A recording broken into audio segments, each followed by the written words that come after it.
can't push my page and let everybody go.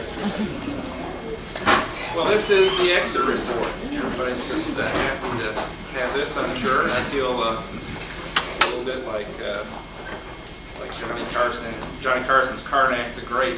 Ed McMahon just handed the last option. Well, I welcome you on behalf of the committee. We really have had a delightful visit.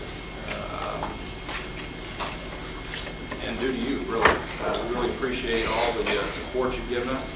You've been very hospitable, taking care of every need we've had, but more importantly, you've made us feel welcome. And we really do appreciate that a lot. From everyone who has carted us around to providing all the materials we need to be on time for interviews. It's made the visit very, very smooth. So on behalf of the committee, I want to say thanks to all of you, especially to the president, who set a, I think, very positive tone for the visit. And prior to that, Dean Keller was interim president. He certainly was of great assistance to me as we prepared, and of course to Janet and to Bobby for their assistance in coordinating and getting everything going. Thank you very much. This having the exit report, it's a difficult situation because you're not going to have the benefit of the full report. But it's also unfair for us to come in and disturb you and take you away from your primary objective, which of course is to serve students, and allow us to come in and put you under the microscope for a couple of days. So we feel obligated to give you a sense of some of our basic findings so that you at least get some sense of how did this thing go? You know, who are these masked men and what happened? But we want to make it as positive as we can. Again, as those of you who are our very first meeting Monday evening, our intent is really to come here and help you achieve your goals. We're as interested in students as you are in anything that we can contribute as members of our profession to the growth of our institutions, particularly this institution, and as we focus on it today. We're committed to that. And so even though it's designed to be critical in nature, we're going to talk about recommendations and suggestions. You need to know that we're coming from a positive orientation, and we hope that you'll accept what we have to say in that same kind of spirit. Because you have every reason to be proud of your college. You have every reason to be optimistic about your future. You have a new president, you have a facility coming on board. You forged really some wonderful partnerships with business and industry for which you've been recognized, but probably most importantly, you forged really great partnerships with your students. And that's a finding of the committee. And for that, you should feel very good. It should come as no surprise, but you should feel good that some of your colleagues coming from the outside have picked up on that and found that to be true. So this college does have a great future, and we commend you to that. And hopefully, what we bring to you today will assist in that. That certainly has been our purpose. I want to make a few comments about the self-study. It has been an effective and useful tool to us. Like most self-studies, however, some parts are stronger than others, and that's just the nature of any time you've heard about anything a committee puts together. Of course, you have lots of committees putting together, but it really was useful to us. It was effective. It was very adequate in meeting our needs, and we really appreciate all the hard work that went into it, and the writing of it, and the editing of it. And we should probably take a moment of silence for all the trees and sacrifices. Not only in this self-study effort, but also for all the paper generated in our visit. We've got one comment, and I know it's probably too early to be thinking about the next self-study. But an observation of the committee that we want to share, and we feel strongly about it. The self-study is not just simply to produce a document to hand to a visiting committee for them to then use in helping the evaluation. It really is an introspective document. It's for you. It's really yours. I mean, we've left our copies here. I mean, we have no further use for them. It's been useful to us. And there was no question that in the process you did involve people, members of your faculty and staff from all segments of the institution. But we were a little disturbed that during the process that there was a fallout, particularly among the number of faculty who withdrew from the process. Doesn't mean that it wasn't adequate representation. But our feeling was if you really want to maximize the full potential of this exercise, then you need full and active participation on the faculty. So if you remember anything for the next 10 years when you come down, the committee would really charge this faculty to extend itself a little bit more than it did this time. It's not to say taking anything away from the self-study. We really feel if you really want to excel, that the very heart and soul of the institution is its faculty. And we really believe that this exercise could have benefited more by fuller and greater participation on the part of the faculty. So, this morning we have some recommendations and we have some suggestions. A few technical lines. Recommendations refer to specific criteria in the criteria for accreditation. There are over 400 some criteria that we looked at. And we had to basically evaluate you on each one of those. If we found that there was a deficiency in the committee's judgment, and let me emphasize, the recommendations and the suggestions represent the collective judgment of the committee. No one member of the committee has offered a recommendation or a suggestion without full concurrence of the other members of the committee. So this is a committee effort. This is not simply one person. Albeit we do have experts that have provided leadership and guidance in certain areas, it still reflects the consensus of the group. We get into the numbers game, and I think I mentioned a little bit earlier, previous occasion, that we get in the numbers game. Well, how many recommendations you get? How many suggestions you get? And let me try to ease any concern you might have about numbers. Some institutions may have a great number of recommendations, but one recommendation may be one among equals, if you kind of get my message, that there is a difference in terms of the critical nature of recommendations. Typically, an institution receives 30, 40 some recommendations. In fact, there have been occasions where some institutions receive 70. I mean, that's a pretty significant number. We're going to offer 21 recommendations to you to take for your consideration. The institution will be obliged to respond to those because it does represent the committee's findings that there is need here. The institution is not in compliance with those. The institution needs to respond to those to the commission on colleges. There are 11 suggestions, I believe. Well, get my numbers mixed up, but suggestions. And suggestions represent simply the benefits of our professional experience, that as we observe you and some of your operations and programs and what you're all about, that we think you can improve if you consider these. And it's strictly voluntary. These are advisory in nature. You need not respond to them in the report. It's free advice, so to speak. And we don't get us wrong. We don't put ourselves coming in here telling you what we think you should do. But simply as colleagues, you have the benefit of us being on campus, and we'd like to share these with you. Again, the institution is not required to respond. This is also by design a session which and it's unfortunate, but I think you can realize the kind of difficulties if we start engaging in dialogue and start explaining, well, how did you get to that conclusion and whatnot. You're going to have to rely on the report for that to occur. So we're not going to have any kind of question and answer session. I certainly will act as a consultant, a go-between as far as the commission college is concerned. The institution will work directly with the president and help in any way I can in your responses to the recommendations. There'll be certain members of the committee who will come forward to present the recommendations and suggestions. In some cases, we'll provide some preliminary information, so at least there's some basic context to the recommendation. But again, remember, you're not receiving the full benefit of the narrative. I will share with you the committee's findings regarding principles and philosophy of accreditation, particularly as it relates to conditions of eligibility. Mr. Barton will talk about give the committee's report on institutional purpose and effectiveness. Dr. Rogers, Dr.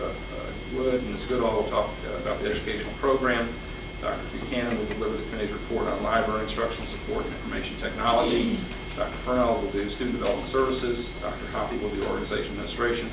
And Mr. McGregor will conclude the committee's report with financial and physical resources. There are 13 conditions of eligibility required of all institutions. to be members in the members of the Commission on Colleges. If the committee finds that there are recommendations which speak to any of these conditions, which might warrant a consideration of the eligibility, then they will find that these conditions have not been met. And in this instance, there are two conditions based upon recommendations formulated by the committee, in which the committee has found that two conditions have not been met. The first is Condition 8. Condition 8 is which relates to institutional effectiveness, and states that the institution must have an appropriate plan as well as a functioning planning and evaluation process. And the key word here is functioning. And you will hear several recommendations throughout the full report that relate particularly to planning and evaluation. Does not mean that you do not have an appropriate plan, you do. But in terms of its administration and it being interrelated throughout the whole organization and fully functioning, the committee found significant areas where that's not taking place. And again, a positive response to the recommendations which will come forward relating to planning and evaluation will certainly satisfy this condition of eligibility. The second condition of eligibility deals with undergraduate degree programs and general education components. And it was found that in several degree programs that the general education components were not drawn from all the areas that the condition calls for. Credit hours in those degree programs must be drawn from each of the following areas: humanities, fine arts, social behavioral sciences, and natural sciences, mathematics. We found a number of degree programs where the general education component was missing in one of those or two of those three areas. Again, an important consideration, but certainly not one which the institution cannot respond to affirmatively. So that will conclude my report with regard to the principles and philosophy of accreditation. And I'll call on Mr. Barkman and the rest of the members of the committee to provide the report. John? Thank you, Dr. Peckelman. Section 2, institutional purpose, we have no recommendations and no suggestions. Section 3, institutional effectiveness, we have 3 recommendations and 1 suggestion. Section 3.1, the committee recommends that the institution ensure and document that its planning and evaluation activities are interrelated. We have 1 suggestion.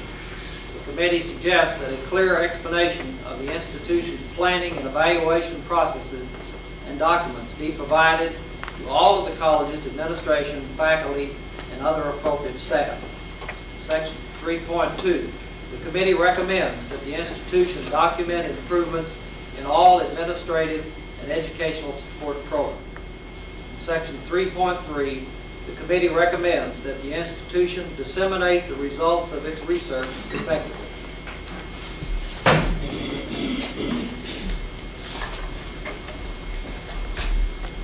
One of the things that faculty types like myself enjoy about serving on visiting teams is that it provides the opportunity to see exciting and innovative programs throughout the southern region. Certainly, our visit to this campus has provided such an opportunity. You can be very proud of your academic programs.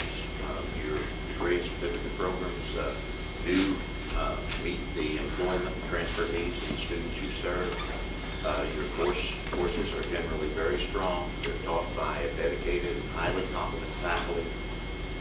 You have a learning environment here that's conducive, certainly to intellectual achievement. And as John mentioned earlier, certainly you've forged some very strong programmatic relationships with business and industry. I know that the academic program here has gone through some austere financial times, but during that time you've made, in fact, some progress, and especially in the area of planning and evaluation. And you can take great pride in that. What we will do is to go through each section of the educational program and read recommendations and suggestions.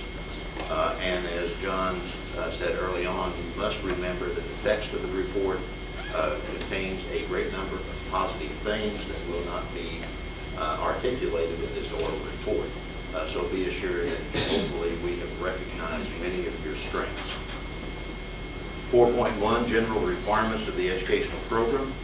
There were no recommendations or suggestions. Undergraduate admissions, There are two recommendations.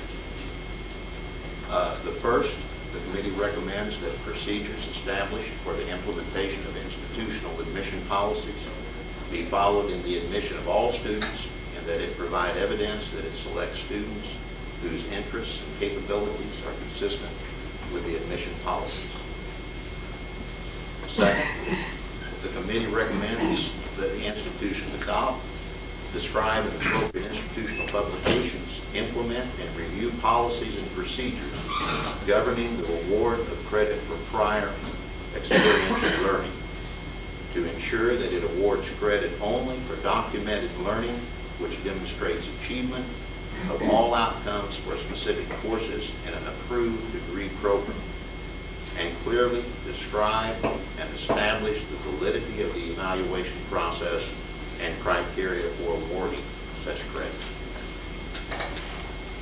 Section 4.2.2, undergraduate completion requirements.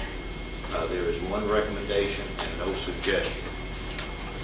The recommendation: the committee recommends that all associate degrees include at least one course from the areas of humanities/fine arts, social/behavioral sciences, and natural sciences/mathematics, and that the institution demonstrate that its graduates are competent in reading, writing, oral communication, fundamental mathematical skills, and the basic use of computers. Section 4.2.3, undergraduate curriculum. There is one recommendation and one suggestion. The recommendation: the committee recommends that the institution ensure that all credit awarded be at the collegiate level and be in compliance with the criteria. This recommendation relates to the practice of awarding credit for vocational courses completed in high school. The suggestion: the committee suggests that articulation agreements be evaluated periodically to ensure equitable and efficient transfer of students. Section 4.2.4, there are two recommendations and one suggestion. The recommendation: the committee recommends that instructional units be evaluated regularly and that the results be used to ensure quality instruction. The second recommendation: the committee recommends that the institution evaluate the effectiveness of all instructional programs by a variety of techniques. The suggestion goes with that recommendation. The committee further suggests that this process of program assessment and improvement be ongoing. Section 4.2.5, there are no recommendations, one suggestion. The committee suggests that STD 100, the required orientation class, be required prior to the completion of the second term of enrollment. Section 4.4, publications, no recommendations and no suggestions.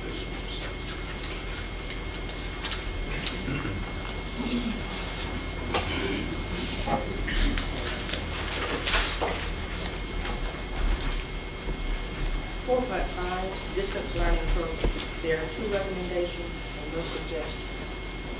The first one is that the committee recommends that Thomas Nelson Community College formulate clear and explicit goals for its distance learning programs and demonstrate that they're consistent with its stated purpose. The second one is that the committee recommends that Thomas Nelson Community College demonstrate how it will achieve these goals and how the college will ensure overall effectiveness and quality consistent with the criteria. 4.6, continuing education, outreach, and service programs. There is one recommendation and one suggestion. The committee recommends that all continuing education programs, both credit and non-credit, be evaluated regularly. The committee suggests that the Center for Business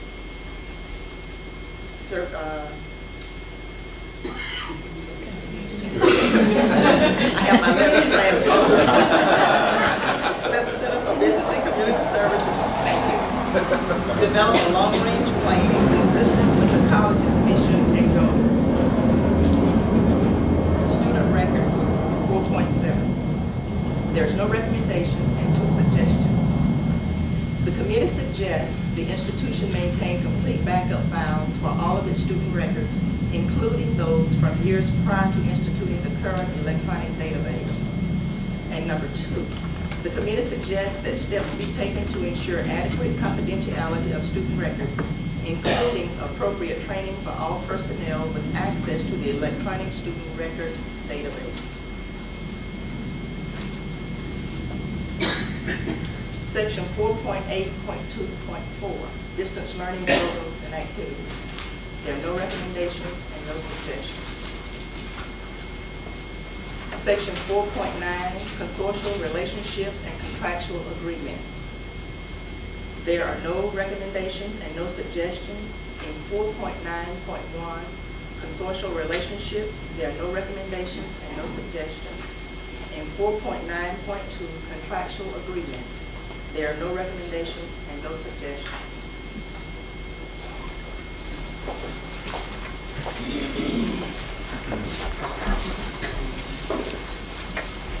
Section 4.8, faculty. Section 4.8.1, selection of faculty. There are no suggestions, no recommendations. Section 4.8.2, academic and professional preparation. There are 2 recommendations, no suggestions. The committee recommends that the college ensure that all faculty teaching in humanities, fine arts, social behavioral science, and natural science mathematics have completed at least 18 graduate semester hours in the teaching discipline and hold at least a master's degree, or hold the minimum of a master's degree with a major in the teaching discipline, and that all full-time and part-time faculty teaching in professional, occupational, and technical areas that are components of associate degree programs designed for college transfer have at least 18 hours in the discipline and hold a master's degree, or hold a minimum of a master's degree with a major in the teaching discipline. The second recommendation, the committee recommends that the institution keep on file documentation of academic preparation.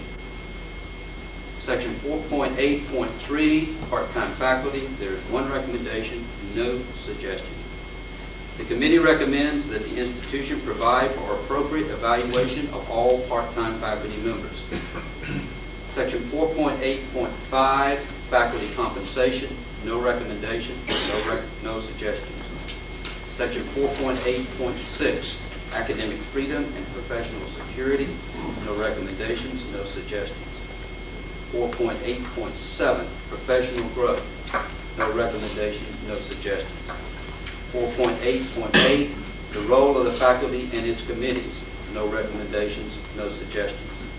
4.8.9, faculty loads, 1 recommendation, no suggestions. The committee recommends that the institution establish clearly defined procedures for the equitable and reasonable assignment of faculty responsibilities, including classroom instruction, academic advising, committee membership, guidance of student organizations, and research and service to the public. 4.8.10, criteria and procedures for evaluation, 2 recommendations, no suggestions. The committee recommends that the periodic evaluation of the performance of each individual faculty member be conducted on a regular basis.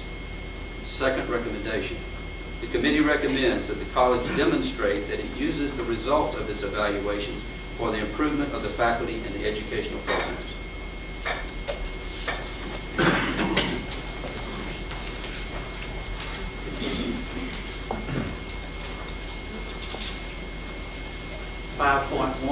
Library and other learning resources.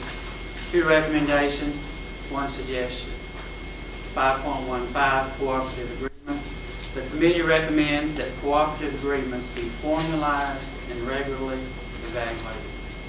5.1.6, staff. The committee recommends that library and other learning resources be adequately staffed by professionals who hold graduate degrees in library science or in related fields. Suggestion. The committee suggests that professional assistance be available at convenient locations during library hours. 5.2, instructional support, no recommendations, no suggestions. 5.3, information technology resources and systems, 1 recommendation, no suggestions. The committee recommends that the college develop written policies for allocation and use of information technology resources consistent with the college's purpose and goals.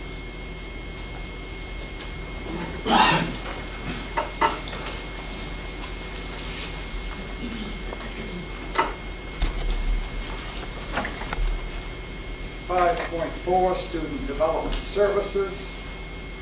5.4.1, there are no recommendations and no suggestions. 5.4.2, there are no recommendations and no suggestions.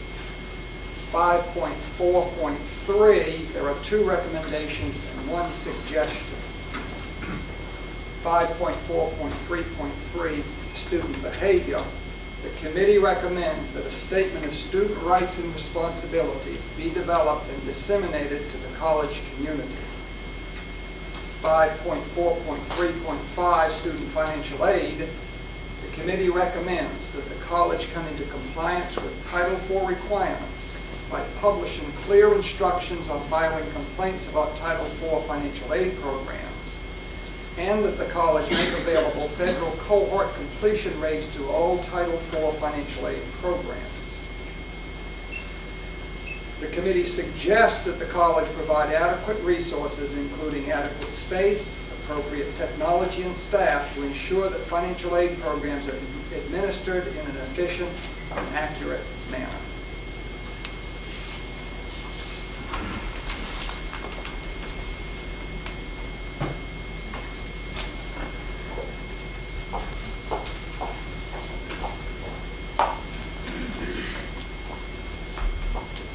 Section 6, administrative processes, 6.1.1, descriptive titles and terms, and 6.1.2, governing board, no recommendations and no suggestions. 6.1.3, advisory committees, no recommendations and 1 suggestion. The committee suggests that the college review the role of the program advisory committees and either activate or discontinue them. 6.1.4, administrative organization, no recommendations and no suggestions. 6.2, institutional advancement, no recommendations and no suggestions. 6.2.1, alumni affairs, no recommendations and no suggestions. 6.2.2, fundraising, no suggestions, 1 recommendation. The committee recommends that all aspects of fundraising be incorporated into the planning process and be evaluated regularly.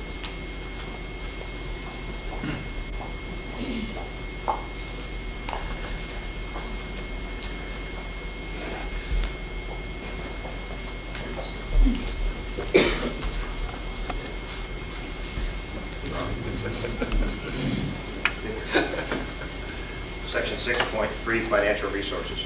There are no recommendations or suggestions in 6.3.1 or 6.3.2. Section 6.3.3, budget planning, there is a suggestion. The committee suggests that the institution alter its resource distribution budgeting model for the coming year. 6.3.4 through 6.3.12, there are no suggestions or recommendations. 6.4, physical facilities. There are no suggestions or recommendations in 6.4.1 or 6.4.2. 6.4.3, safety and security, there is 1 suggestion. The committee suggests that the college offer safety training to all instructors and lab supervisors who supervise science labs. There are no recommendations or suggestions in 6.4.4, 6.5, or 6.6. Thank you. It's now my pleasure to introduce Dr. Jim Rogers. Dr. Rogers is not only the staff representative from the Commission on Colleges Assistant Committee in work, he is also the executive director of the Commission on Colleges. And I must say that with great appreciation from the committee to Jim, he's been very helpful in facilitating the work of the committee. He's provided interpretation of the criteria for us and helped us in our reaching our conclusions. So, Jim, thank you very much for that. He has certainly proved, I believe, to be a role model for his staff in how he has helped us with this visit. So we're very fortunate. We were very fortunate to have Jim on this visit. Again, Jim, thank you very much for your assistance. And he is going to share with you what happens next. What are the next steps? Thank you, John. Now, that wasn't too bad, was it? I drove up to one of our campuses one day, and there on the marquee was a little sign that said, "Welcome, James T. Rogers, Southern ASS."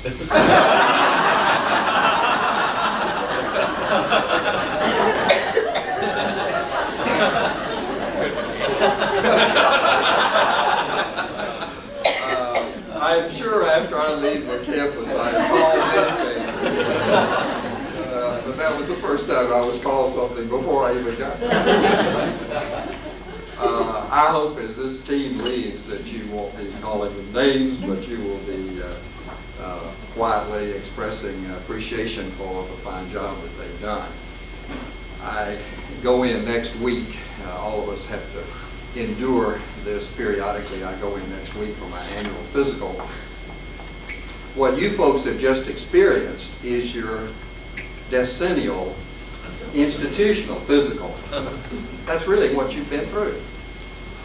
Not only have you been physicians and analyzed yourselves, but this group of doctors and physicians up here have come and reacted and given you their opinions about your condition at this particular point in time. And as all physicians admonish us to watch our diets and keep our cholesterol at the appropriate levels and all of that, then this group of doctors up here have provided you with some guidance in terms of what you might do to improve your health as an institution. And so I hope you take it in that spirit, and I hope you benefit from it, because that's the intent. This whole effort is designed to help institutions improve the educational quality and consequently to help the students that they serve. That's the bottom line for all that we've done. So let me also thank you for your participation in the process. I think, again, this has proven that the process works, that it is valid, that it is helpful, and that we are accomplishing within the higher education community what it is I think we do best, which is to judge and evaluate ourselves and then to take that information and use it to improve the institutions we represent. I want to thank this committee for an excellent job. I don't have the opportunity because of other commitments to serve with many teams, but this is my 2-year institutional team, level 1 as we call them, John, team for this year, and it's certainly been a pleasure to work with them. They're a hard-working group, and I also want to compliment your chair. I see a lot of leaders in our region, but you have had one of the best. I do not say that very often, John, I want you to know.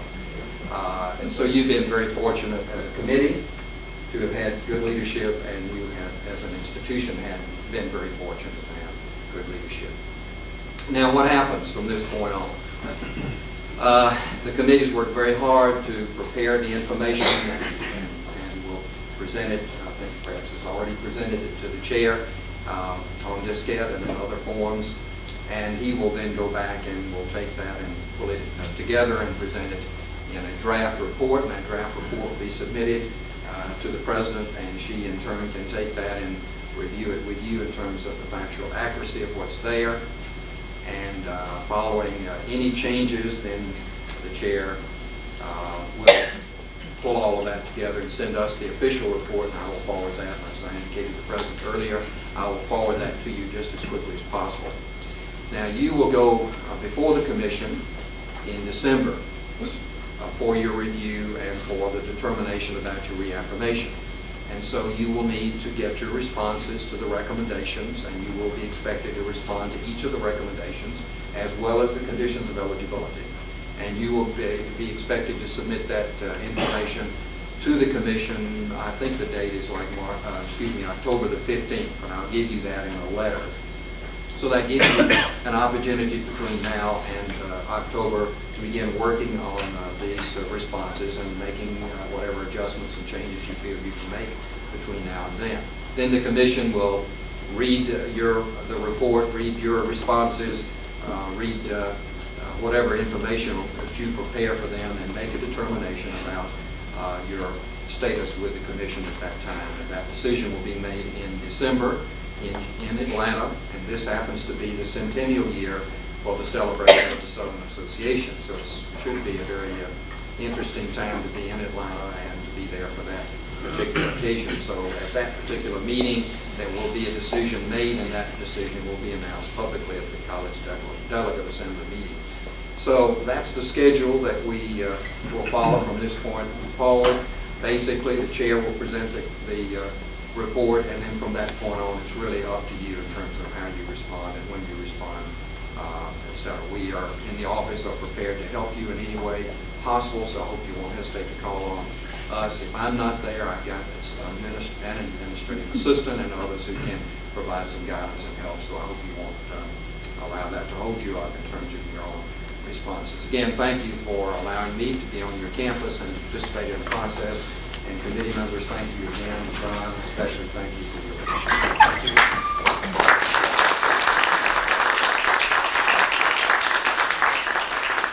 I really do appreciate your remarks on behalf of the committee. It's super to work with. And I want to say thanks to the committee. We're going. I know we're going.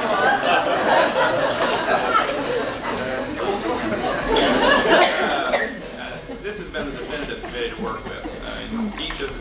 Each has participated in all our deliberations, and each has taken a very positive, really outlook to this. And with that, I think has developed a really good report. Of course, I haven't read it all yet, so when I get home and I look at all that, I hope it just fits in really well. Again, thank you very much for your hospitality. We hope we've been helpful. We certainly came here with that in mind, and we hope that we fulfilled that commitment. Dr. Pippins, thank you very much to you and your faculty and staff. We wish you the very best. You certainly deserve it, and we feel confident that you'll continue to reach it. So, thank you. I know this is your meeting, but I can't let you leave without saying thank you. We appreciate all of your hard work, your insight, and your thoroughness. And as I anticipated Monday night, you have really laid a foundation for our work in the future. We have some gifts for you before you leave, one of which is the best group picture I've ever seen. Thank you very much, and have a safe trip home. Thank you.